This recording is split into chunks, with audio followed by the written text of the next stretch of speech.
Last cinema మీరు produce చేశారు. 'చిన్న' సినిమా ఒక బ్లాక్ బస్టర్, ఒక మంచి మెసేజ్ ఇచ్చిన సినిమా.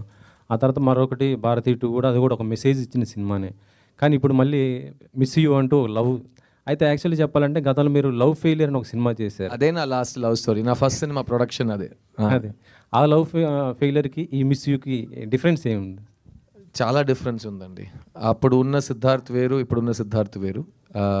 అప్పుడు ఉన్న ఆ కథలో ఉన్న నేను ఎందుకు ఆ సినిమా చేశాననేది ఒక కాలేజ్ రొమాన్స్, చాలా కొత్తగా అనిపించింది.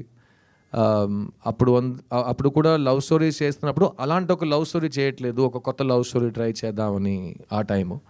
తర్వాత లవ్ స్టోరీస్ అస్సలు చేయనని ఒక 10 సంవత్సరాలు వెయిట్ చేసి ఇప్పుడు ఆల్మోస్ట్ 12 years తర్వాత మీ ముందుకు ఒక లవ్ స్టోరీ. ఇది టైటిల్లోనే మీకు ఇందులో ఇది లవ్ స్టోరీ, ఇది ఎవరు ఏం చెప్పినా ఇది లవ్ స్టోరీ. 'మిస్ యూ' అని టైటిల్ పెట్టి మనం ఇంకేం జానర్ తీసుకోలేం. సో ఇది చాలా ఇంపార్టెంట్ లవ్ స్టోరీ. ఆ లవ్ ఫెయిలియర్ అనే సినిమా ఎందుకు